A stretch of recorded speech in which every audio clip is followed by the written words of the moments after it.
Yakuza Cats is a fascinating NFT project. You've got staking, and there's also tokens that you can earn because you're staking, which will then lead to a play to earn aspect later on. They launched about 7 days ago, so let's jump in and check out the breakdown.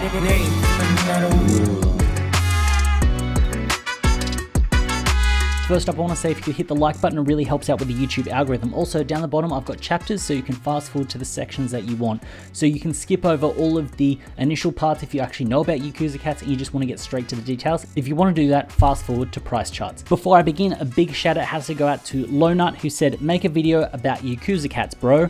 So if there is a project you'd like me to check out, drop a comment below and then I'll have a look, and then if I make them, I'll do a shout out. Anyway, let's get into it. So Yakuza Cats Society. I kind of like the artwork and the theme and the idea of the Yakuza behind it. It plays really well into their story. Now, the main drop was on the 30th of September, and as of recording this now, it's 4 days after the main drop, but there were pre-sales. Now, when it comes down to the idea behind it, they're starting to build the lore. When it comes around to Yakuza Cats, you've got the two separate societies that are warring against each other, and I'm not even going to try to pronounce the names. Here we've got the two sides, and what you can actually do is you can then stake, and then you can earn Dama, D-A-M-A. That's the token that they're going to be using for the play to earn aspect. This also then gives the holders a chance to kind of pick a side, which then also helps out with the voting and the governance when it comes to the token.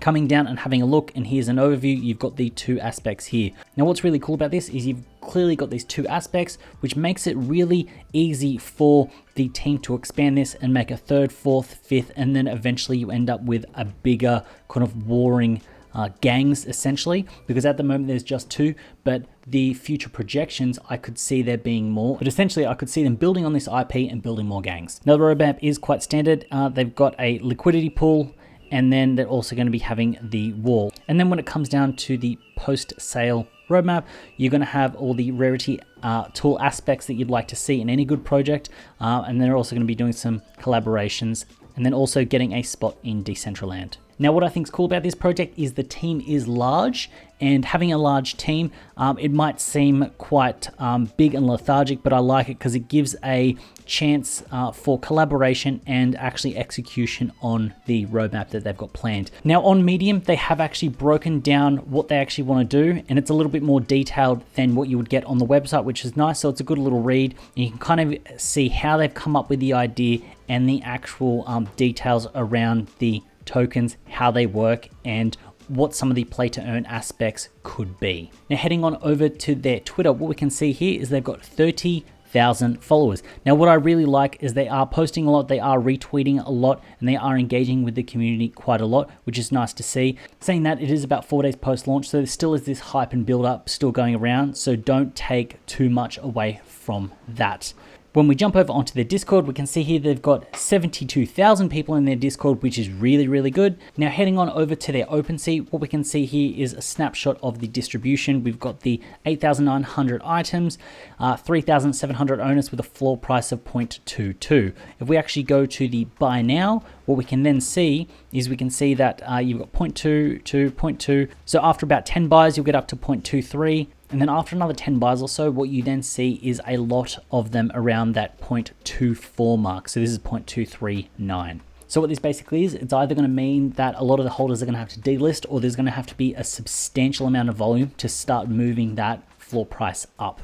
Now heading on over to the statistics and getting into Nansen. We can see here that it was deployed 7 days ago, but we can actually see that here on the 30th of September, that was actually the public release. And we can see that the price has gone down, and then once everyone got their hands on it, the average price has been moving up, even though the volume has been kind of sitting around. This day we haven't had a close on it, so we'll have to see where this goes. Overall, the average price denominated by the green line is in a steady uptrend, which is nice.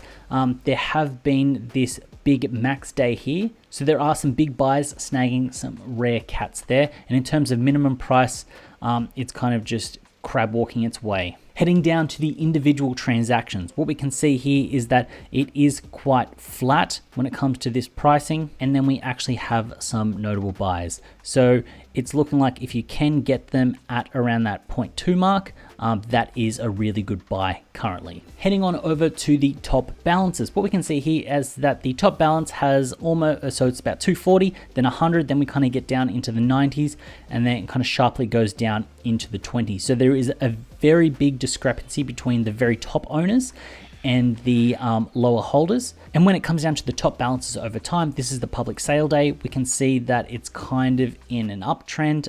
Some of them are staying flat. So when they're buying, they're kind of holding onto it, but the top balances have been increasing. Now, when we have a look at the unique addresses, what we can see here is that we're kind of getting this S-curve. This was the public release, and then it's climbed up very fast, but even each day they're kind of adding more.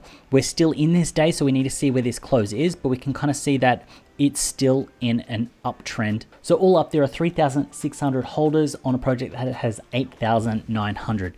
Now, it's not bad, but it'd be nice to get this holding to around that 50% mark, so 4,500 to a 5,000 mark, and then I'd feel a lot safer with the stability of pricing. Coming down to the percentage only holding one NFT, and we end up with 59%. So we have got a lot of people that are holding a lot more than one. Now, the implication of this is that if the price does increase to half an ETH or an ETH, we could then see those people that are holding a lot more offloading them onto the market, and we'll kind of end up with a price ceiling. Now, this isn't necessarily bad, because when these people do sell, they're going to sell to the hands of people that are most likely new people coming in, so you end up with a greater distribution. But what it does mean is it means that there will be a ceiling that will limit the speed of the growth of the NFT. And then having a look at the profit leaderboard, we can see here that the top has taken 14, then we kind of get 11, 11, 9s, and then we get really sharply down to the 3s. Now, what I find interesting here is that usually on some projects, you'll kind of see a 30 or 40 ETH profit up to, like, you start to get to the hundreds on these bigger projects. So it's nice to see that it's around this 14. Now, the reason that I personally like a smaller number when it comes to the profit leaderboard is it shows that people are holding and there's a little bit more runway to go.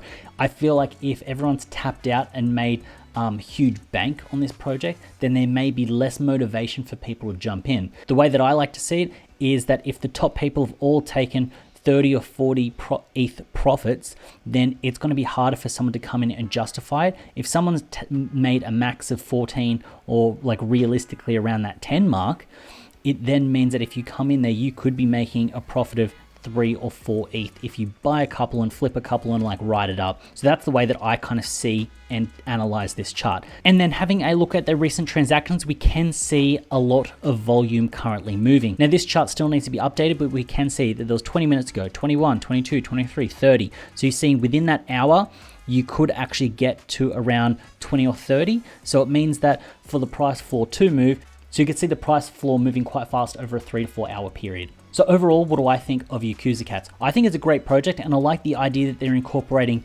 the tokenomics and some staking when it comes to the project. That's really, really cool. I also like the fact that they're kind of building in these clans and these ideas of gangs where you can kind of just start joining a side and going there. I do feel like this then starts to lead a way to then have more than 2, and then down the line have sort of 3, 4, 5 gangs and start to really build an ecosystem around it. When it comes down to it, what do I buy? I don't think so. I would like the owners to get to around that 4,500, 5,000 mark.